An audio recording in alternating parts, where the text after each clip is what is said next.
नमस्कार साथियों, एक बार फिर से आप सभी का बहुत बहुत स्वागत है लोडेड क्लासेस के यूट्यूब प्लेटफॉर्म पर। दोस्तों, बीए सेकेंड ईयर के अंतर्गत समष्टि अर्थशास्त्र मैक्रो इकोनॉमी का सेशन हम फिर से कंटिन्यू कर रहे हैं आपके एग्जाम को देखते हुए, क्योंकि एग्जाम अब आप लोगों का आ चुका है, पेपर होने वाला है। तो जो सेशन इसके बचे हुए थे यूनिट 4 और 5 यूनिट 2 यूनिट आपकी बची हुई थी, उनको आज हम कंप्लीट करेंगे। तो दोस्तों, इससे पहले के सेशन हम कंटिन्यूअसली तरीके से 18 सेशन इस पर हो चुके थे। आज हम लेक्चर नंबर 19 पर आज चर्चा करने जा रहे हैं, जिसमें आज हम बात करेंगे मुद्रास्फीति और अपस्फीति पर। जी हां दोस्तों, मुद्रास्फीति, इन्फ्लेशन और डिफ्लेशन दोनों को ही हम पूरे विस्तार पूर्वक आज के सेशन में समझने का प्रयास करेंगे विद बेहतरीन कंटेंट। याद रखिएगा, अच्छे कंटेंट के साथ में, जिसका प्रयोग आप अपने एग्जाम की आंसर राइटिंग के लिए कर सकते हैं।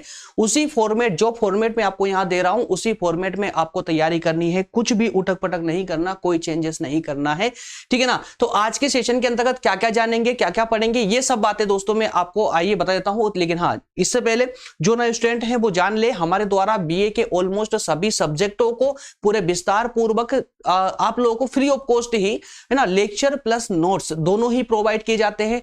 प्लेलिस्ट में जाइएगा, वहां सभी सेशन आपको देखने को मिल जाएंगे। अन्यथा अगर वहां पर भी अगर आपको ठीक से लेक्चर नहीं मिल पा रहे हैं, तो आप लोगों के लिए हमने एक फैसिलिटी दे रखी है आप लोगों को, टेलीग्राम ग्रुप और व्हाट्सएप ग्रुप, दोनों को आप ज्वाइन करके और अपनी स्टडी को बेहतर तरीके से और प्रॉपर तरीके से आप हमारे साथ कंप्लीट कर सकते हैं। आइए शुरू करते हैं अपने सेशन को। दोस्तों, फोर्थ यूनिट की शुरुआत आज हम करने जा रहे हैं और इस फोर्थ यूनिट में पहला टॉपिक होगा हमारा मुद्रास्फीति का। जी हाँ, मुद्रास्फीति। यार देखिए, इससे पहले भी आपने इसके बारे में अच्छे खासे सुन तो रखा होगा। अगर मान लेते हैं कि आपको नहीं पता कि मुद्रास्फीति अर्थात कि इन्फ्लेशन क्या होती है, तो आपने इससे पहले कभी ना कभी तो ये सुना होगा, अर्थात कि मुद्रास्फीति शब्द आप लोगों के लिए अनजान नहीं है ना। तो आज इसको पूरा स्टेप बाय स्टेप, अगर नहीं भी पता होगा ना तो भी कोई प्रॉब्लम नहीं है, स्टेप बाय स्टेप हम इस पे जो है चर्चा करेंगे, ठीक है ना। स्टेप बाय स्टेप चर्चा करेंगे, जिससे आपके टॉपिक आज पूरी तरह से कंप्लीट हो जाएगा और मुद्रास्फीति को लेकर के आज के बाद आपके मस्तिष्क में कोई भी डाउट नहीं रहेगा।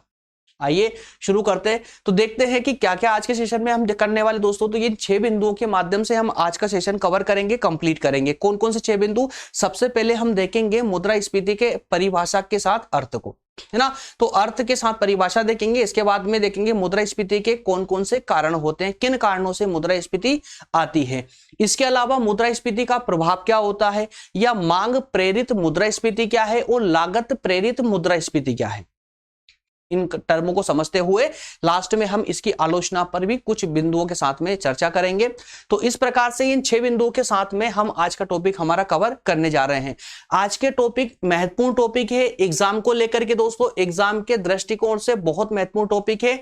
आपको इस टॉपिक से, किसी और टॉपिक से आपको प्रश्न मिले ना मिले एग्जाम में, लेकिन प्रति वर्ष के प्रत्येक एग्जाम में इस टॉपिक संबंधित प्रश्न एक न एक देखने को मिल ही जाएगा। इसलिए इन प्रश्नों को भी आप अच्छे से पढ़ लीजिएगा जब पीडीएफ डाउनलोड करेंगे तब। क्लियर है? चलिए शुरुआत करते हैं अपना आज के सेशन की। मुद्रास्फीति, देखिए स्टेप बाय स्टेप समझते चलिएगा। सबसे पहले तो आप समझिए मुद्रास्फीति होती क्या है। दोस्तों, मुद्रास्फीति और कुछ नहीं, अगर मैं एक लाइन में इसको परिभाषित करूं ना, तो इसका सिंपल सा अर्थ ये होता है कि वस्तुओं की कीमतों का बढ़ना ही हम मुद्रास्फीति कहते हैं। या ऐसा समझिए कि जब वस्तुओं की बाजार में कीमत बहुत ज्यादा बढ़ जाती है, अर्थात कि महंगाई बढ़ जाती है ना। और जब महंगाई बढ़ती है तो क्या होता है कि मुद्रा की वैल्यू कम हो जाती है। यही होता है ना। जैसे मान ले एग्जाम्पल अगर हम लें कि अगर हम 100 रुपए हमारे पास है और 100 रुपए में कोई वस्तु हम लेकर के आ रहे हैं नॉर्मल तरीके से, है ना, लेकिन इन्फ्लेशन आ जाता है, अचानक से मुद्रास्फीति आ जाती है बाजार में, तो उस 100 रुपए से वही वस्तु हम मुद्रास्फीति आने के बाद नहीं ले पाएंगे। संभवतः उसी वस्तु को लेने के लिए हमें 100 रुपए से ज्यादा की कीमत उसको अदा करनी पड़ेगी, है ना। तो इसका मतलब क्या हुआ दोस्तों, देखिए दोनों तरफ इसका प्रभाव देखने को मिला। एक तो वस्तु या सेवा जो भी आप लेने जा रहे हैं उसकी कीमत बढ़ गई मुद्रास्फीति के दौर में, है ना। और दूसरी ओर अगर आप देखें तो मुद्रा की वैल्यू कम हो चुकी है, क्योंकि पहले उसी वस्तु को खरीदने में 100 रुपए पर्याप्त थे, लेकिन अब संभवतः 100 रुपए से ज्यादा देने पड़ रहे हैं। तो क्या हुआ, पैसे की वैल्यू कम हो चुकी है। तो दोनों दृष्टि से इसको सोच के देखिएगा मुद्रास्फीति को। लेकिन फिलहाल मुद्रास्फीति को पढ़ते वक्त आपको विशेष फोकस ये करना है कि मुद्रास्फीति का एक ही, जब भी मुद्रास्फीति नाम आए ना, तो दिमाग में एक ही बात आना चाहिए कि सेवा, वस्तु और सेवाओं की कीमतों का बढ़ जाना ही जो है मुद्रास्फीति कहलाता है ना। वस्तु सेवाओं कीमतें जब बढ़ती है तो महंगाई अपने आप आ जाती है। महंगाई किसको बोलते हैं हम? महंगाई तभी उसी को बोलते हैं ना जब बाजार में हर वस्तु की कीमतें अपने आप अचानक से बढ़ने लग जाती है, तो हम कहते हैं कि महंगाई का दौर है। लेकिन हमारी आय वो की वही रहती है, लेकिन खर्च अर्थात कि जो हमारा एक्सपेंसेस होता है, जो व्यय होता है, वो बढ़ जाता है। क्यों? महंगाई के कारण। तो वही महंगाई दोस्तों यहां मुद्रास्फीति के नाम से जानी जाती है। आइए कुछ शब्दों के माध्यम से अब इसको स्टेप बाय स्टेप समझते हुए चलिएगा, पूरा कंसेप्ट एकदम क्लियर हो जाएगा पानी की तरह। देखिए, विभिन्न अर्थशास्त्रियों ने मुद्रास्फीति को अलग अलग प्रकार से या निम्न प्रकार से परिभाषित करते हुए इसको परिभाषित किया है, कुछ परिभाषाएं दी है। जरा उन परिभाषाओं को देख लीजिए, मुद्रास्फीति का अर्थ क्लियर हो जाएगा। सबसे पहली परिभाषा दी गई है क्राउथर साहब के द्वारा। क्राउथर साहब ने कहा है कि मुद्रास्फीति वह परिस्थिति है जिसमें मुद्रा का मूल्य गिरता है। क्या कहा उन्होंने? मुद्रा का मूल्य गिरता है। समझ पा रहे हैं ना आप लोग? यार देखिए, मान लेते हैं, एक एग्जांपल लेते हैं। जैसे मान लें कि आपके पास 100 रुपए हैं, है ना। 100 रुपए में आप कोई वस्तु लेकर आते हो, 10 आइटम थे, 10 प्रोडक्ट थे। 10 प्रोडक्ट आप जो है इस 100 रुपए में परचेस करते हो, है ना, नॉर्मल समय में। लेकिन अचानक से मुद्रास्फीति लग जाती है, मुद्रास्फीति, इन्फ्लेशन आ जाता है, इन्फ्लेशन का दौर आ जाता है। इन्फ्लेशन के बाद में यही 100 रुपए लेकर के आप जब बाजार जाओगे ये वस्तु खरीदने के लिए, तो ये वस्तु अब आपको 100 रुपए में नहीं बल्कि इसकी कीमत बढ़ करके अब ये हो सकता है कि 100 रुपए प्लस हो चुकी होगी। प्लस मतलब हो सकता है 10 रुपए बढ़ जाए या 20 रुपए बढ़ जाए, तो 110 रुपए हो सकते हैं, है ना। तो अब क्या हो रहा है? देखिए यहां पर दो चीज हुई है। एक तो इन वस्तुओं की कीमतें बढ़ी हैं, बाजार में इन वस्तुओं की कीमतें बढ़ी हैं। और दूसरी तरफ से हम ये भी तो बोल सकते हैं कि पहले इस 100 रुपए में इतनी पावर थी कि ये 100 रुपए में मात्र में इतनी वस्तुएं हम खरीद पा रहे थे, लेकिन अब पैसे की वैल्यू कम हो गई। क्यों हो गई? क्योंकि अब 100 रुपए में वही वस्तुएं हमको प्राप्त नहीं हो पा रही है। उन्हीं वस्तुओं को लेने के लिए हमें 100 रुपए से ज्यादा की पेमेंट करना पड़ रहा है। तो इसीलिए कहा गया है कि इन्फ्लेशन के दौर में कहें कि मुद्रास्फीति जो है वह परिस्थिति है जब मुद्रा अर्थात कि पैसा, है ना, पैसा, इसका मूल्य गिर जाता है, वैल्यू कम हो जाती है, अथवा वस्तुओं की कीमतें बढ़ जाती है ना। एकदम सिंपल सी परिभाषा है क्राउथर साहब के द्वारा। नेक्स्ट परिभाषा को देख लीजिए, अगली परिभाषा को देख लीजिए। पिगू साहब ने कहा है, देखिए पिगू ने क्या कहा है कि मुद्रास्फीति की दशा उस समय विद्यमान होती है जब मौद्रिक आय में उत्पादन की तुलना में अधिक वृद्धि हो जाती है। मौद्रिक आय में उत्पादन की तुलना में अधिक वृद्धि हो जाती है। अब ये कंसेप्ट एकदम अलग जा रहा है। कैसे? अब ध्यान दीजिएगा एग्जाम्पल पर इस परिभाषा को दूसरे एग्जाम्पल समझते हैं। देखिए, मान लेते हैं कि आपके परिवार की आय अभी 50,000 रुपए पर मंथ है ना। 50,000 रुपए पर मंथ आप कमाते हैं। अब उस आय में आपका फिक्स है कि वो 50,000 रुपए में आप जो है अपने रोजाना के खर्च के लिए या अपने परिवार के भरण पोषण के लिए कितना उसमें उस आय में से कितना निकालते हो, है ना। संभवतः बेसिकली देखा जाए तो पूरा 50,000 रुपए खर्च में ही चले जाते हैं। पूरा मंथ का जो खर्च होता है उसमें पूरा परिवार की एक्सपेंसेस के लिए वो पैसे, है ना, कंप्लीट हो जाते हैं। तो ये समझिए कि 50,000 रुपए आय थी, खर्च भी आपका अभी 50,000 रुपए चल रहा है, सब बराबर चल रहा है, कोई प्रॉब्लम नहीं है, सब अच्छे से चल रहा है। लेकिन अचानक से अगले ही दिन या नेक्स्ट मंथ में आपका प्रमोशन हो जाता है और आपकी सैलरी 50 से बढ़कर के 75,000 रुपए हो जाती है, ठीक है ना। तो अब इससे क्या होगा? अब सोचिए, है ना, क्या होगा? आपकी आय बढ़ने से आपके एक्सपेंसेस भी बढ़ जाएंगे। पहले जहां आप 50,000 रुपए में काम चला रहे थे, अब आपके एक्सपेंसेस बढ़ करके वहीं 70 से 75,000 पर पहुंच जाएंगे। तो अब ऐसे में जैसे ही आपकी आय बढ़ी, इनकम बढ़ी, तो सिर्फ अकेले की नहीं बल्कि संपूर्ण समाज की आय बढ़ेगी। तो जैसे ही आय बढ़ती है, लोगों के पास अतिरिक्त पैसा आता है, एक्स्ट्रा पैसा आता है ना, अतिरिक्त मुद्रा आती है। तो अतिरिक्त मुद्रा आने के कारण बाजार में उन वस्तुओं की मांग बढ़ने लग जाती है। पहले आप वस्तु लेकर के आ रहे थे, हो सकता है कि आप जो है कोई ऐसी वस्तु लेकर के आ रहे थे जिससे आपका काम चल रहा था, है ना, और उस वस्तु को इग्नोर कर रहे थे जो आपके बजट के बाहर थी। लेकिन अब आप उस बजट के बाहर वाली वस्तु को भी खरीदेंगे। क्यों? क्योंकि आपकी आय बढ़ चुकी है। तो इस तरह से आय बढ़ने से हमारे जो दिनचर्या के जो प्रोडक्ट होते हैं उनकी खरीदी भी हम बढ़ा देते हैं।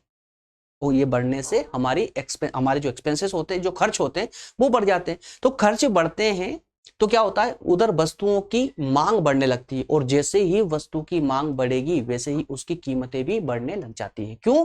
क्योंकि अब वहां खरीदार ज्यादा आ जाते हैं, वस्तुएं कम होती है। तो जब खरीदार ज्यादा होंगे, वस्तुएं कम होगी, तो उनकी कीमतें अपने आप बढ़ने लग जाएगी। जैसे कीमतें बढ़ेगी तो वो मुद्रास्फीति हो जाएगी। ये किसने कहा? पीगू साहब ने। दोनों का अर्थ अलग अलग जा रहा है, ध्यान दीजिएगा आप लोग, है ना। दोनों ने अलग अलग परिस्थिति बताइए। क्राउथर साहब ने तो स्पष्ट कहा है कि मुद्रा का मूल्य गिरता है और वस्तुओं की कीमतें बढ़ जाती है, तो उस स्थिति को हम क्या कहेंगे? मुद्रास्फीति कहेंगे। पीगू ने कहा कि हमारी आय के बढ़ने से वस्तुओं की कीमतें बढ़ जाती है, तो उस स्थिति को हम मुद्रास्फीति कहेंगे। वहीं अगर हम मिल्टन फ्रीडमैन को देखें तो उन्होंने कहा है कि कीमतों में सुस्थिर एवं अविरत होने वाली वृद्धि। उनके थोड़े शब्द डिफिकल्ट है, लेकिन जरूरत नहीं इन शब्दों को याद रखने की, लेकिन इनका भाव याद रख लीजिएगा आप लोग। कीमतों में सुस्थिर एवं अविरत होने वाली वृद्धि मुद्रास्फीति कहलाती है। अर्थात ये कि कीमतों में, वस्तु और सेवाओं की कीमतों में निरंतर होने वाली वृद्धि ही क्या कहलाती है? मुद्रास्फीति कहलाती है। क्लियर हो पाया दोस्तों, है ना। तो ये तीन परिभाषाएं आप लोग बस याद रख लीजिएगा, आपका काम बहुत बेहतर तरीके से हो जाएगा। इन तीन परिभाषाओं से आपका अर्थ भी कंप्लीट हो जाएगा और आपकी परिभाषा भी कंप्लीट हो जाएगी, ठीक है ना। लेकिन फिर भी अगर आपको एक्स्ट्रा अर्थ ही चाहिए, है ना, अर्थ चाहिए कुछ शब्दों के माध्यम से, छोटा सा गूगल कर लीजिएगा, 5-10 लाइन में आपको अर्थ मिल जाएगा इसका, जिसमें वो सारी बातें लिखी होगी जो मैंने अभी अभी आपको एक्सप्लेन की है। क्लियर है यहां तक का? चलिए आगे बढ़ते हैं। अब बात करते हैं कि इसके कारण क्या है, मुद्रास्फीति के कारण क्या है। अब ध्यान से समझते चलिए। देखिए ये अर्थशास्त्र है, जितना इसमें अंदर जाओगे ना, आपको इसकी गहराई, मतलब गहराई आप कभी नाप ही नहीं पाओगे। जितना अंदर जाओगे उतना ज्ञान आपके मस्तिष्क में बढ़ता चला जाएगा। मुद्रास्फीति ऊपरी तौर से आपने जान लिया कि मुद्रास्फीति होती क्या है, ठीक है। वस्तु सेवाओं की कीमतें बढ़ गई, मुद्रास्फीति हो जाएगी। महंगाई बढ़ जाएगी, महंगाई को हम मुद्रास्फीति बोलते हैं, इन्फ्लेशन बोलते हैं, है ना। अब कारणों को जरा देखिए। जैसे जैसे टॉपिक कंप्लीट होता जाएगा, वैसे वैसे आपका इस टॉपिक पर पूरा इंटरेस्ट भी बनता चला जाएगा और आपका नॉलेज है ना अपने आप डेवलप होता चला जाएगा। देखिए अब ध्यान से समझिएगा, ये मुद्रास्फीति मतलब कि महंगाई, जो बाजार में महंगाई बढ़ती, जैसा कि संभवतः अभी मुद्रास्फीति का समय ही चल रहा है, यही मान सकते हैं आप लोग, क्योंकि महंगाई का दौर चल रहा है अभी, है ना, और इसी महंगाई के दौर को मुद्रास्फीति बोलते हैं। तो ये मुद्रास्फीति क्यों होती है, कारण क्या है इसके? आइए कारणों पर डिस्कस करते हैं। मुद्रास्फीति के कई कारण हो सकते हैं, जिनको अध्ययन की सुविधा की दृष्टि से हम दो भागों में बांटेंगे। कौन कौन से दो भागों में? देखिए ध्यान दीजिएगा, शब्दों में ही अर्थ छुपा हुआ है। क्या कहा? मौद्रिक आय में वृद्धि करने वाले कारण। पहला कारण क्या है? पहली कैटेगरी वाले कारण क्या है? मौद्रिक आय में वृद्धि करने वाले कारण। जैसा कि पीगू साहब ने कहा था कि हमारी आय बढ़ने से मुद्रास्फीति बढ़ जाती है। तो आय बढ़ने के कारण किस तरह से मुद्रास्फीति बढ़ती है ना, या आय में वृद्धि होने वाले कौन कौन से कारण होते हैं कि हमारी आय कैसे कैसे बढ़ती है, तो कैसे कैसे वस्तुओं की कीमतें इफेक्टेड होती है। पहले कैटेगरी में हम ये बात करेंगे। इसकी दूसरी कैटेगरी में जो मुद्रास्फीति को बढ़ाते हैं, दूसरी कैटेगरी क्या है? उत्पादन की मात्रा को कम करने वाले कारण। क्या है? उत्पादन की मात्रा को कम करने वाले कारण, है ना। अब दोनों ही स्थिति में हो रहा है ना, आय बढ़ गई तो आप ज्यादा वस्तुएं खरीदेंगे, जिससे महंगाई बढ़ेगी, पहली कंडीशन। दूसरा, उत्पादन की मात्रा को कम करने वाले कारण। अगर उत्पादन, वस्तुओं की उत्पादन कम हो गया तो भी मुद्रास्फीति हो जाएगी। मान लेते हैं कि 100 प्रोडक्ट पर डे की डिमांड है मार्केट में, जो चल रही है, सप्लाई भी हो रही, डिमांड 100 प्रोडक्ट की और डिमांड 100 प्रोडक्ट की और सप्लाई भी 100 प्रोडक्ट की है ना, सब कुछ व्यवस्थित चल रहा है। लेकिन अचानक से उत्पादन कम हो जाता है, बाजार में जो सप्लाई, जो पूर्ति 100 वस्तुओं की जा रही थी, अब वो 50 वस्तुओं की पूर्ति की जा रही है, क्योंकि उत्पादन कम हो गया किसी कारण से। तो उत्पादन कम हो जाने से क्या हुआ? वस्तुएं अब बाजार में 50 आ रही 100 की जगह। तो अब क्या हो? लेकिन खरीदार तो पहले से 100 लोग थे, अब 100 लोग क्या करेंगे? आपस में लड़ेंगे, कीमतों के लिए अधिक पैसा देने को तैयार हो जाएंगे, है ना। तो इससे वस्तुओं की कीमत फिर से बढ़ने लग जाएगी, वहां पर भी मुद्रास्फीति आएगी। तो दो रीजन से, दो विशेष कारणों से मुद्रास्फीति आती है, आय बढ़ने से और उत्पादन, वस्तु का उत्पादन कम होने से, है ना। दोनों ही कैटेगरी के अंदर चल करके अब थोड़ा सा इनको और कुछ पॉइंटों के माध्यम समझते हैं। पहले हम पहले वाले पॉइंट को उठाते हैं, हमारी आय बढ़ने से कैसे मुद्रास्फीति आती है, क्या कारण है ऐसे। देखिए मौद्रिक आय में वृद्धि करने वाले कौन कौन से कारण हैं, जरा ध्यान से सुनिएगा। सरकार की मुद्रा तथा साख संबंधी नीति, बहुत बड़ा कारण है, ये बहुत बड़ा कारण है। जब सरकार कोई ऐसा कदम उठाती है जिससे बाजार में पैसे, है ना, मुद्रा की पूर्ति में वृद्धि होने लगती है, समझिए कि मुद्रा और ज्यादा तीव्र गति से आ जाती है। जैसे समझिएगा, अगर सरकार या कहें कि केंद्र सरकार या हमारी केंद्रीय बैंक आरबीआई अपने नियमों में ढील दे दे और जितने भी प्रकार की दर बैंकों से वसूली जाती है उन सब में ढील दे दे, उनको कम कर दे, तो क्या होगा? जब बैंकों को कम ब्याज में ऋण मिलेगा केंद्रीय बैंक से अर्थात हमारी आरबीआई से, तो बैंकें अधिक मात्रा में ऋण लेंगी, है ना। और अधिक ऋण लेगी तो क्या करेगी? वो ऋण लेकर अपने घर पे तो रखेगी नहीं, बैंक क्या करती है? हम लोगों को लोन के रूप में, ऋण के रूप में बांट देती है। वो जब हमको आसानी से और अधिक ऋण मिलने लगेगा तो हमारे पास पैसा बहुत ज्यादा आ जाएगा, मतलब बाजार में पैसा बहुत ज्यादा आ जाएगा। तो एक ये भी हो सकता है। दूसरा, सरकार को पैसे की जरूरत है। किस कारण से? भाई युद्ध चल रहा है, प्राकृतिक आपदाएं आ गई, कहीं बाढ़ आ गई, सूखा पड़ गया, पैसे की आवश्यकता है। या हमको कोई विकास करना है, कोई बड़ा स्तर पर विकास करना है, सरकार को अच्छे से पैसे की आवश्यकता है, लेकिन सरकार के पास इतना पैसा नहीं है, तो केंद्रीय बैंक को बोलेगी भैया काम कीजिए, आप नोट छापिए। तो उस स्थिति में क्या होगा? जब सरकार नोट छपवाएगी और खर्च करेगी तो वो पैसा कहां जाएगा? बाजार में आएगा। वो बाजार में फिर से मुद्रा की पूर्ति और ज्यादा हो जाएगी, इस कारण से फिर मुद्रास्फीति जन्म लेगी। इसके अलावा सरकार घाटे का बजट भी बनाती है ना। बजट कैसा? घाटे का ही बना जाता है ना हर साल, तो घाटे का बजट बनता है, तो उस घाटे की पूर्ति कभी कभी नोट निर्गमन के द्वारा किया जाता है। नोट निर्गमन का मतलब नोट छाप करके की जाती है उसकी पूर्ति। उस केस में भी क्या होगा? पैसा अधिक आ जाएगा बाजार में, जिससे मुद्रास्फीति बढ़ने लगेगी। समझ रहे ना? अब ध्यान दीजिएगा, सरकार की नीतियां कैसे इफेक्ट करती है मुद्रास्फीति को, जरा ध्यान सुनिएगा।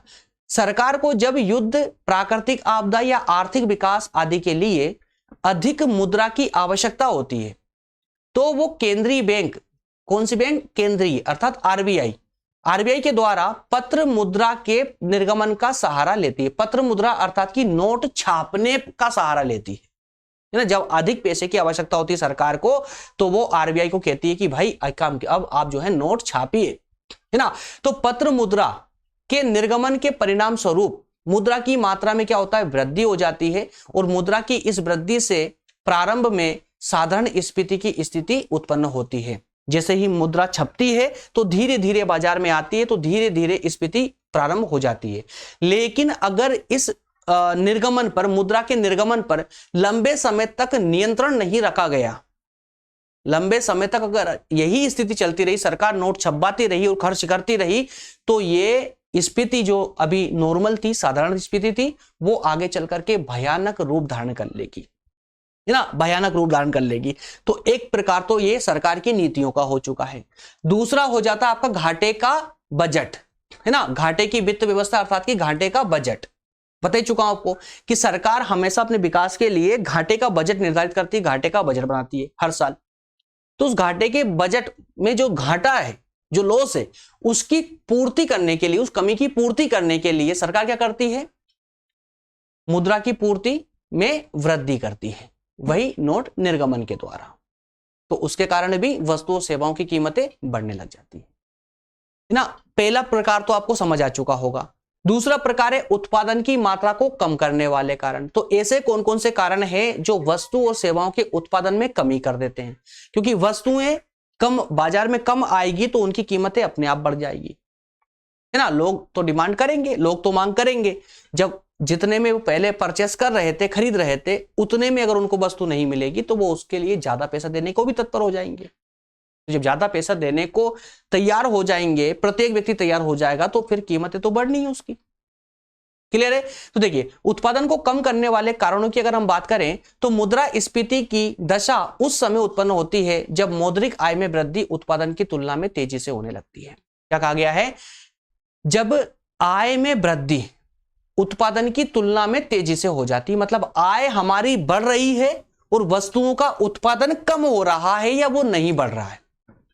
वस्तुएं बाजार में 100 आ रही है, लेकिन हमारी आय बढ़ने के कारण बाजार में उपभोक्ताओं अर्थात की मांग करने वालों की संख्या 100 से ज्यादा हो चुकी है। तो जब खरीदार 100 से ज्यादा होंगे, वस्तुएं 100 होगी, तो फिर संभवतः उस वस्तु की कीमत बढ़ेगी। तो उत्पादन की मात्रा में कमी या तेजी से बढ़ने के मुख्य कारण निम्नलिखित है, जैसे कि जनसंख्या में वृद्धि। जनसंख्या में वृद्धि होने से क्या होगा, मांग अधिक रूप से बढ़ने लगेगी। लेकिन उधर जनसंख्या बढ़ने से मांग तो बढ़ रही है वस्तु सेवाओं की, लेकिन उन वस्तुओं सेवाओं का उत्पादन उस गति से नहीं बढ़ रहा है, तो उन वस्तुओं की कीमतें बढ़ेगी और इन्फ्लेशन आ जाएगा। दूसरा है क्रमागत उत्पत्ति ह्रास नियम। क्रमागत उत्पत्ति ह्रास नियम, क्रमागत उत्पत्ति ह्रास नियम का मतलब यह हुआ कि अगर उत्पादन के साधनों में क्रम अनुसार ह्रास हो रहा है, नुकसान हो रहा है ना, ह्रास नियम लागू हो रहा है। इसका मतलब क्या होता है ह्रास नियम का, उत्पत्ति ह्रास नियम का? भाई आप किसी वस्तु को बनाने के लिए कोई मशीन लेकर आते हो, तो अभी जिस तरह से मशीन आपकी काम कर रही है ना, तो उसकी घिसावट भी होती है उस मशीन की। प्रति वर्ष वैसे तो प्रतिदिन भी होती है उसकी घिसावट, लेकिन उसका कैलकुलेशन हम एक वर्ष में एक बार करते हैं, एंड में, वर्ष के एंड में, कि इस वर्ष हमें कितना जो है इसका लॉस काटना है ह्रास नियम के तहत, किस मशीन में कितनी घिसावट हुई है। तो प्रति वर्ष मशीनों की घिसावट होती है, तो उसी को हम कहते हैं कि ह्रास नियम लागू होता है प्रत्येक मशीन पर, उत्पादन की प्रत्येक मशीन पर। तो यदि उत्पादन में क्रम अनुसार उत्पत्ति ह्रास नियम लागू होने लगता है, जो उत्पादन हो रहा है वो निरंतर रूप से कम होने लगता है और उत्पादन लागत में वृद्धि होती है, क्योंकि देखिए ध्यान दीजिएगा, जब उत्पादन कम होगा तो लागत बढ़ने लग जाएगी। उल्टा चलता है इसका, याद रखिए, उल्टा चलता है इसका ना। जब उत्पादन कम होगा तो जैसे क्या होता है, क्वांटिटी में कोई वस्तु का निर्माण होता है तो उसकी लागत कम होती है, लेकिन आप जो है क्वांटिटी कम कर देंगे, जैसे जैसे कम करते जाएंगे वैसे वैसे उनकी लागतें बढ़ती चली जाती है ना। तो यहां पर वही बताने का प्रयास किया जा रहा है कि उत्पादन लागत में क्या हो जाएगी, वृद्धि हो जाएगी, जिससे कीमतें बढ़ती है और मुद्रास्फीति की दशा उत्पन्न हो जाती है। क्लियर है?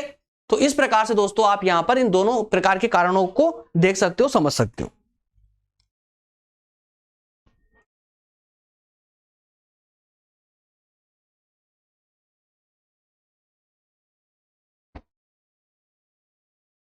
क्लियर है यहां तक का, है ना? तो अब देखिए, अब हम थर्ड पॉइंट पर आ चुके हैं, मुद्रास्फीति के प्रभाव पर। क्या? Effect of inflation. Effect of inflation कि अब इस मुद्रास्फीति, देखिए मुद्रास्फीति का अर्थ समझ चुके हैं आप लोग और मुद्रास्फीति के कारण भी समझ चुके हैं। अब आगे हम बात करेंगे मुद्रास्फीति के प्रभावों पर कि इसका प्रभाव क्या क्या पड़ता है। मुद्रास्फीति का पूरे समाज पर बुरा प्रभाव पड़ता है, पूरे समाज पर प्रभाव पड़ता है। मूल्य स्तर में होने वाली वृद्धि देश के सामाजिक, आर्थिक एवं राजनीतिक क्षेत्रों में अस्थिरता की स्थिति उत्पन्न कर देती है। अस्थिरता की स्थिति उत्पन्न करते, मुद्रास्फीति मतलब महंगाई अगर आएगी ना तो देश का प्रत्येक क्षेत्र प्रभावित होता है। सिर्फ समाज क्या, देश का प्रत्येक, चाहे वो सामाजिक क्षेत्र हो, चाहे वो आर्थिक हो या राजनीतिक क्षेत्र हो, कोई सा भी क्षेत्र हो, प्रत्येक क्षेत्र महंगाई से अर्थात मुद्रास्फीति से प्रभावित होता है। तो मुद्रास्फीति से समाज के विभिन्न वर्गों तथा अर्थव्यवस्था पर निम्नलिखित प्रभाव पड़ते हैं। कौन कौन से प्रभाव? जैसे मध्यम वर्ग पर क्या प्रभाव पड़ता है, ध्यान दीजिए, देखिए इसमें सकारात्मक और नकारात्मक दोनों प्रकार के प्रभाव सम्मिलित है। नकारात्मक प्रभाव देखिए, पहले मध्यम वर्ग पर क्या प्रभाव पड़ता है। मुद्रास्फीति का सबसे ज्यादा बुरा प्रभाव अगर किसी पे पड़ता है तो मध्यम वर्ग पर ही पड़ता है। मध्यम वर्ग में उन लोगों को सम्मिलित किया जाता है जो अपनी सेवा के बदले निश्चित आय प्राप्त करते हैं। मतलब नौकरी पेशे वाले लोग होते हैं मध्यम वर्ग में।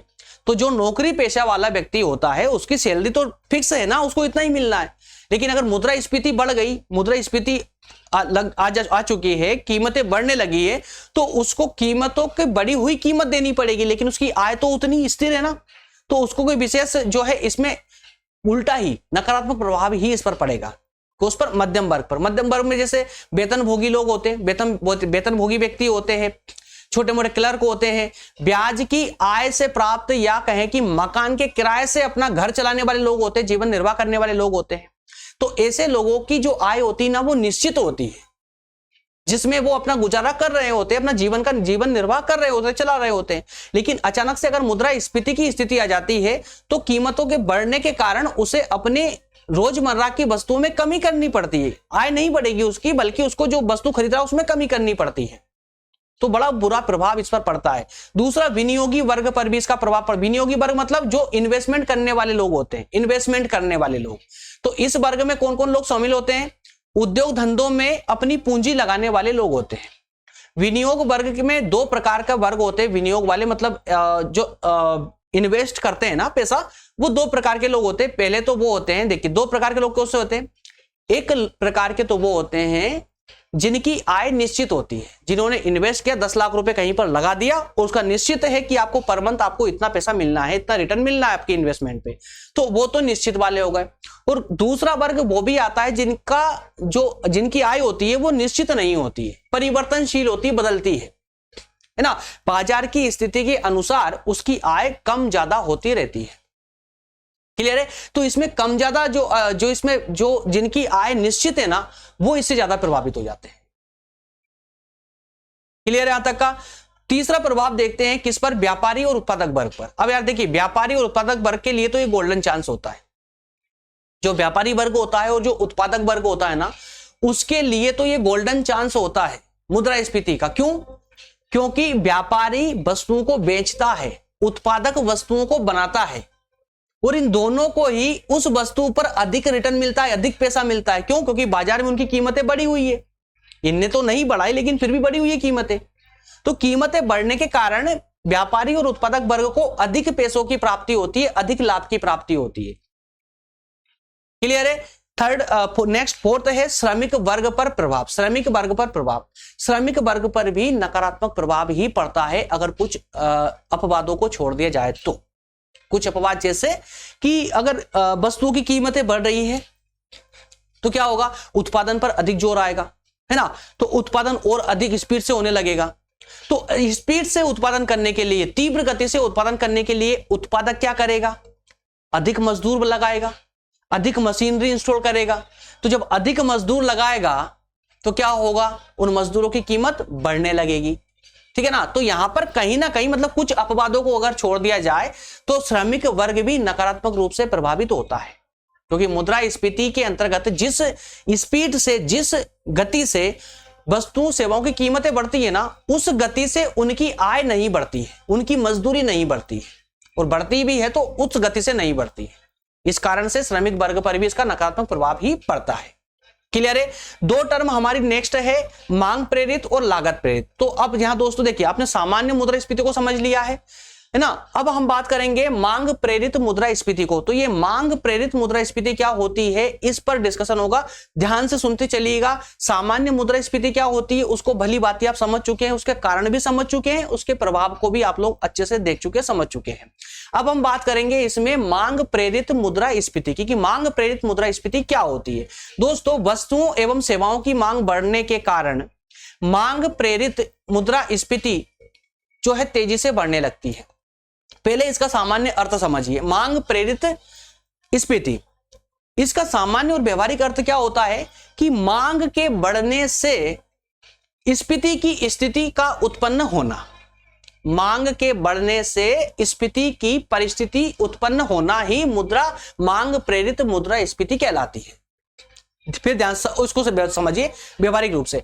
मांग प्रेरित मतलब ये कि जब बाजार में वस्तुओं की मांग बढ़ने लगती, सिर्फ मांग बढ़ने के कारण अगर वस्तुओं की कीमत बढ़ रही है तो उस स्थिति को हम मांग प्रेरित मुद्रास्फीति कहेंगे, है ना। एक तो आपने संलग्न मुद्रास्फीति देखी कंप्लीटली, लेकिन उसमें भी कुछ पार्ट हो, जैसे मांग प्रेरित, भाई मुद्रास्फीति बढ़ रही है कि सिर्फ बाजार में वस्तुओं की मांग बढ़ गई अचानक से।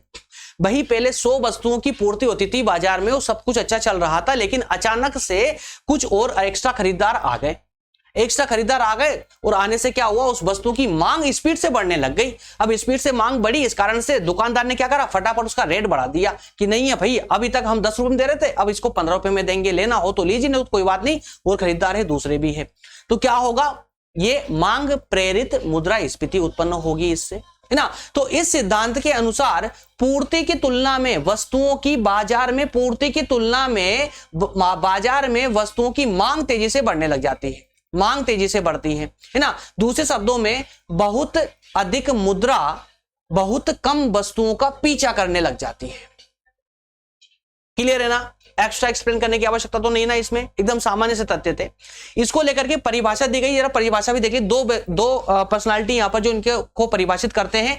पीटरसन साहब कहते हैं कि वर्तमान कीमतों पर उपलब्ध वस्तु और सेवाओं की पूर्ति की तुलना में मांग की अधिकता से मुद्रास्फीति पैदा होती है, या ऐसी स्थिति पैदा होती है। किसकी तुलना में? वर्तमान जो कीमतें थी वस्तु और सेवाओं की, उसकी अपेक्षा पूर्ति जो है अब वो कम हो रही है। मांग की अपेक्षा पूर्ति कम हो रही है, और मांग की अपेक्षा पूर्ति कम होने से वस्तुओं की कीमतों में जो उछाल आ रहा है, वही उछाल मांग प्रेरित मुद्रास्फीति कहलाता है। ये पीटरसन साहब का कहना है। उसी प्रकार से शेपिरो का कहते हैं कि मांग प्रेरित मुद्रास्फीति के अनुसार वर्तमान कीमतों पर उपलब्ध वस्तु और सेवाओं की पूर्ति की तुलना में उनकी मांग में वृद्धि हो जाने से सामान्य कीमत स्तर बढ़ जाता है। दोनों ने लगभग एक ही बात को एक्सप्लेन करने का प्रयास किया है, मतलब दोनों विद्वान यहां पर एक मत है मांग प्रेरित मुद्रास्फीति को लेकर के। क्लियर है? तो वास्तव में यह सिद्धांत मुद्रा परिमाण सिद्धांत पर आधारित है। मुद्रा परिमाण सिद्धांत पर आधारित है। क्या होता है भाई इसमें? इस मुद्रा परिमाण सिद्धांत में क्या होता है? इसमें समग्र पूर्ति को स्थिर मान लिया जाता है। जो मुद्रा परिमाण सिद्धांत होता है, इस सिद्धांत में पूर्ति को स्थिर मान लिया जाता है कि साहब इससे ज्यादा पूर्ति नहीं हो पाएगी, इससे ज्यादा वस्तुएं नहीं बन पाएगी, इतनी ही जितनी वस्तुएं बाजार में है उतनी ही वस्तु रहने वाली, इनकी क्वांटिटी बढ़ाई नहीं जा सकती है ना। तो उनको स्थिर मान लिया जाता है इस सिद्धांत के अंतर्गत। और अर्थव्यवस्था में पूर्ण रोजगार का स्तर मान लिया जाता है कि पूर्ण रोजगार है ना, पूर्ति जितनी हो रही है पर्याप्त है, इससे ज्यादा पूर्ति नहीं होगी। तो ऐसी स्थिति में जब मुद्रा की मात्रा बढ़ाई जाती है, अब जब मान लो पूर्ण रोजगार की स्थिति है, अब उसमें भी मुद्रा की मात्रा बढ़ा दी गई है, तो मुद्रा की मात्रा बढ़ गई तो क्या होगा? वस्तुओं की मांग बढ़ जाएगी, वस्तुओं की मांग बढ़ेगी, तो पैसा लोगों के पास ज्यादा आया तो वस्तुओं की मांग तीव्र गति से बढ़ने लगी, मांग बढ़ेगी, क्या होगा? फलस्वरूप कीमतों में, वस्तु सेवाओं की कीमतों में वृद्धि आ जाएगी, उछाल आ जाएगा, उसकी कीमतें बढ़ने लग जाएगी वस्तु सेवाओं की, है ना। तो उपरोक्त स्थिति में उत्पादन तो स्थिर है, उत्पादन तो उतना ही है, लेकिन मांग में वृद्धि हो रही है। इसे मांग प्रेरित मुद्रास्फीति कहेंगे, मांग प्रेरित मुद्रास्फीति के नाम से इसको जानेंगे। क्लियर है? तो मांग प्रेरित मुद्रास्फीति इस प्रकार से कंप्लीट होती है। आपको इसका सिंपल सा अर्थ है, मुद्रास्फीति का एक रूप है ये मांग प्रेरित मुद्रास्फीति। जो मांग के कारण ये स्थिति उत्पन्न होती है, इसी को मुद्रास्फीति कहते हैं, मांग प्रेरित मुद्रास्फीति कहते हैं। क्लियर है? अब आगे बात करेंगे हम लागत प्रेरित मुद्रास्फीति की। इसकी दूसरी टर्म है लागत प्रेरित मुद्रास्फीति की। अच्छा, इससे पहले इस मांग प्रेरित मुद्रास्फीति को प्रभावित करने वाले जरा कारक भी सुन लीजिए। कौन कौन से कारक है जो इसको प्रभावित करते हैं? मुद्रा की पूर्ति का प्रभावित करती है। बाजार में जरूरत से ज्यादा मुद्रा आ चुकी है ना, तो जब बाजार में जरूरत से ज्यादा मुद्रा आएगी, आवश्यकता से ज्यादा पैसा आएगा बाजार में, तो क्या होगी? वस्तुओं की मांग बढ़ने लग जाएगी, जिससे उन वस्तुओं की कीमतें बढ़ जाएगी। दूसरा है व्यावसायिक व्यय में वृद्धि। तो वस्तु और सेवाओं की मांग बढ़ने के कारण उत्पादन के साधनों की मांग भी बढ़ने लग जाती है। ध्यान दीजिएगा, है ना। जब वस्तु सेवाओं की मांग बढ़ेगी, मांग बढ़ रही है, तो क्या होगा? उत्पादक क्या चाहेगा कि भैया मांग ज्यादा है, डिमांड ज्यादा है, तो वस्तु हम और तीव्र गति से ज्यादा बनाएंगे तो ज्यादा बिकेगी तो ज्यादा बेनिफिट होगा। और चूंकि फर्म तो किस सिद्धांत पर काम करती है? लाभ के सिद्धांत पर काम करती है प्रत्येक फर्म, है ना। तो वो चाहेगी कि ज्यादा उत्पादन हो, तो ज्यादा उत्पादन बढ़ाने के लिए क्या होगा? उसको ज्यादा साधन लगेंगे, जैसे कि श्रमिक लगेंगे, पूंजी लगेगी, कारखाने लगेंगे, मशीनरी लगेगी, कई प्रकार के साधन लगते हैं उत्पादन के साधन में। तो उन साधनों की मांग जो है ना, उनकी मांग जब बढ़ेगी तो उनकी कीमतें भी बढ़ने लग जाएगी, जिससे क्या होगा? कीमतों में वृद्धि हो जाएगी। किससे? उत्पादन के साधनों की कीमतों में भी वृद्धि हो रही है। इससे व्यावसायिक फर्मों का पूंजीगत व्यय ज्यादा बढ़ेगा, मतलब जो फर्म है, जो उत्पादन कर रही है, उनका खर्च बढ़ने लग जाएगा। और इन सब कारणों से क्या होगा? स्फीति की दशाएं उत्पन्न होने लग जाएगी। अगला नेक्स्ट है प्रयोज्य आय। ध्यान दीजिएगा, प्रयोज्य आय मतलब ये, आज आप 10,000 रुपए कमा रहे हैं, 10,000 रुपए का खर्च हो रहा है, अचानक से अगले महीने में 15,000 रुपए की इनकम हो गई आपकी, तो अब क्या होगा? 15,000 रुपए आप खर्च करने लगेंगे, मतलब एक्स्ट्रा 5,000 रुपए एक्स्ट्रा बाजार में खर्च करेंगे, जिससे क्या होगा? वस्तु तो आप वही खरीदेंगे, तो एक्स्ट्रा खर्च करने से वस्तु की मांग उछाल खा जाएगी, है ना। तो क्या होगा? देखिए, प्रयोज्य आय का अर्थ होता है उपभोग पर व्यय की जाने वाली आय। उपभोग पर जितना पैसा आप उपभोग पर खर्च करते हैं, मान ले 50,000 रुपए कमा रहे हैं और आपने डिसाइड कर रखा है कि अपने जीवन निर्वाह के लिए हम 30,000 रुपए का खर्च करेंगे। 30,000 रुपए निश्चित है, आय आपकी 50 से बढ़कर 70 हो चुकी है, तो आप क्या करेंगे, इसमें 5-10,000 रुपए और ऐड कर देंगे, किसमें, उपभोग करने वाली आय में, है ना। तो इसका कारण दोस्तों क्या होगा, देखिए उपभोग पर व्यय की जाने वाले पैसे में जैसे वृद्धि होती है ना, प्रयोज्य आय में जैसे वृद्धि होती है, कुल उपभोग की मात्रा बढ़ने लग जाती है, कुल उपभोग की मात्रा बढ़ने लग जाती है। अब आप वस्तु सेवाएं ज्यादा खरीदेंगे वस्तुओं की, और इसी कारण से वस्तुओं के मूल्य में भी वृद्धि होने लग जाती है। तीसरा है विदेशी मांग में वृद्धि। कोई ऐसी वस्तु या सेवाएं हैं जिसकी मांग विदेशों में बहुत ज्यादा है, तो क्या होगा, वो वस्तु सेवाएं विदेश जाने लग जाएगी, जिससे यहां पर कमी आएगी और उसकी उछाल आ जाएगा, मांग में उछाल आएगा, कीमतें अपने आप उछल जाएगी। क्लियर हो पा रहा है। लागत प्रेरित की बात करें, अगला प्रकार है मुद्रास्फीति का अगला प्रकार है लागत प्रेरित मुद्रास्फीति। लागत प्रेरित मुद्रास्फीति, क्लियर ना। उम्मीद करता हूं आप लोगों को मांग प्रेरित मुद्रास्फीति अच्छे से एकदम समझ आ चुकी होगी पूर्व व्यावहारिक रूप से। क्लियर है। टॉपिक थोड़ा लंबा है इसलिए थोड़ा स्पीड चल रहा हूं, सेशन नहीं तो बहुत ज्यादा लंबा हो जाएगा, इस कारण थोड़ा सा स्पीड से जा रहा हूं मैं, है ना। तो समझिएगा, लागत प्रेरित मुद्रास्फीति मजदूरी और लाभ में वृद्धि के कारण कीमतों में जो वृद्धि होती है, किसमें, देखिए ध्यान दीजिएगा, लागत प्रेरित का मतलब क्या हुआ, इसका अर्थ इसके शब्दों में छुपा हुआ है। लागत प्रेरित का मतलब हुआ कि उत्पादन, किसी वस्तु का उत्पादन करने में जितनी लागत आ रही है उस लागत में अगर वृद्धि होगी तो मुद्रास्फीति आएगी। कैसे समझिए, अगर कोई प्रोडक्ट है, जैसे मैं एग्जांपल लेता हूं प्रेजेंटर का, ये प्रेजेंटर है, अगर इसको बनाने में 100 रुपए का खर्च आ रहा था अभी तक, लेकिन अचानक से इसके श्रमिकों की जो श्रम है वो बढ़ गया, मजदूरी बढ़ चुकी है, या इसका रॉ मटेरियल की कीमत बढ़ गई है, तो इसके जो साधन है ना, उत्पादन के साधन, उनमें वृद्धि हो चुकी है। तो इनकी जब साधनों की वृद्धि होगी तो क्या करेगा सामने वाला, भाई अभी ये 100 रुपए में तैयार हो रहा था, अब ये 150 में तैयार होगा, जब 150 में तैयार होगा, अभी ये 200 में बिक रहा था, तो अब ये सीधा 300 में बिकने आएगा बाजार में, है ना। तो इससे क्या, वस्तुओं में उछाल आएगा, कीमतों में उछाल आएगा, कीमतों बढ़ने लग जाएगी। क्लियर है। तो इसलिए कहते हैं कि लागत, जो इसमें लागत में अगर वृद्धि होगी तो इसकी कीमत में भी वृद्धि होगी, और इस वृद्धि के कारण ही जो है यहां पर क्या हो जाएगा, मुद्रास्फीति की स्थिति उत्पन्न होगी, जिसे हम लागत प्रेरित मुद्रास्फीति के नाम से जानेंगे। क्लियर है। ऐसी स्थिति पूरे विश्व में देखने को मिली थी 1970 के दशक में, पूरे विश्व में ये स्थिति छाई हुई थी, है ना। तो इसे नई स्फीति के नाम से भी, न्यू इन्फ्लेशन के नाम से भी जाना जाता है। ध्यान दीजिएगा, एग्जाम्पल पूछा सकता है एग्जाम में, न्यू इन्फ्लेशन किसे कहते हैं, तो वो लागत प्रेरित मुद्रास्फीति को ही न्यू इन्फ्लेशन के नाम से जानते हैं। आइए कुछ बिंदुओं पर चर्चा करते हैं यहाँ पे, इसके कारण क्या क्या है, इसको कौन कौन कारक है जो प्रभावित करते हैं। तो मौद्रिक मजदूरी में वृद्धि, जब श्रमिकों की मजदूरी बढ़ जाती, ध्यान दीजिएगा, लागत प्रेरित मुद्रास्फीति का मूल कारण है श्रमिकों की उत्पादकता की तुलना में उनकी मौद्रिक मजदूरी में तेजी से वृद्धि। मतलब ये श्रमिक जितना पहले उत्पादन कर रहे थे, उत्पादन आज भी उतना ही हो रहा है, लेकिन उनकी मजदूरी बढ़ चुकी है। पहले जहां पर वो 500 रुपए पर डे लेते थे, अब वो 700 रुपए पर डे लेते हैं, लेकिन उत्पादन उतना ही दे रहे हैं। इससे क्या होगा, मजदूरों की मौद्रिक आय बढ़ जाएगी, ठीक है ना। मौद्रिक आय बढ़ेगी, उधर वो वस्तुओं पे ज्यादा खर्च भी करेंगे, और इधर उन्होंने उत्पादक से ज्यादा पैसा लिया है, इस कारण से उसकी वस्तु जो बन रही थी वो पहले से ज्यादा पैसों में बनी, ज्यादा लागत लगी उसको, तो अब वो ज्यादा में बेचेगा, है ना। तो ये मुद्रास्फीति दोनों तरफ से प्रभावित हो रही है। मजदूरों को ज्यादा पैसा मिला, उन्होंने ज्यादा पैसा खर्च करेंगे बाजार में, तो एक उधर से भी इंप्रेशन आ रहा है, और लागत के कारण इसका रेट भी बढ़ चुका है। क्लियर है। तो इससे वस्तुओं की उत्पादन लागत बढ़ जाती है, और लागत बढ़ने से इसके मूल्य भी बढ़ जाते हैं। इस प्रकार की मुद्रास्फीति उत्पन्न होती है। नेक्स्ट है लाभ की दरों में वृद्धि।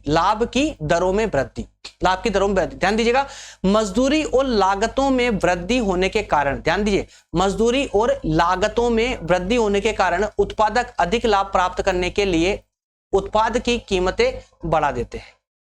यह विशेष रूप से अपूर्ण प्रतियोगिता की स्थिति में होता है, जब किसी वस्तु पर एक अकेले फर्म का ही अधिकार हो कि भैया वही बनाएगा, वस्तु कोई बना ही नहीं रहा बाजार में, तो वो अपनी मनमानी करता है, अपनी कीमतें, ज्यादा लाभ कमाने के लिए कीमतें बढ़ा देगा उसकी, कीमतें बढ़ेगी, ज्यादा लाभ की उम्मीद करेगा तो वो अपने आप उसकी कीमतें बढ़ जाएगी, कीमतें बढ़ने से इस प्रकार का इन्फ्लेशन आ जाएगा। क्लियर है? आलोचना को लेकर के कुछ विशेष नहीं है, कुछ पॉइंट हैं, बस ये 3 बिंदु है। जैसे देखिए, लागत प्रेरित स्फीति बेरोजगारी के संबंध के कारण मौद्रिक अधिकारियों को यह समस्या, उनके सामने समस्या आ जाती है कि मुद्रास्फीति को नियंत्रित करने के लिए बेरोजगारी की स्थिति को स्वीकार करना पड़ेगा। कहने का अर्थ यह है कि लागत प्रेरित जो स्फीति होती है ये रोजगार से प्रत्यक्ष संबंध रखती है, रोजगार से संबंध रखती है। और अगर ऐसी स्थिति आती है, ऐसी स्थिति जन्म लेती है, लागत प्रेरित स्फीति जन्म लेती है, तो फिर सरकार को यह मानना ही होगा कि बेरोजगारी की स्थिति उत्पन्न हो चुकी है, बेरोजगारी की स्थिति व्याप्त है समाज में। तीसरा, यदि सरकार पूर्ण रूप से पूर्ण रोजगार की नीति अपनाना चाहती है, यदि सरकार पूर्ण रोजगार की नीति अपनाना चाहती है तो उसे मजदूर संघों के द्वारा मजदूरी वृद्धि और मुद्रास्फीति को स्वीकार करना पड़ेगा। मतलब यहां कंप्लीटली सरकार को ही टारगेट किया गया है।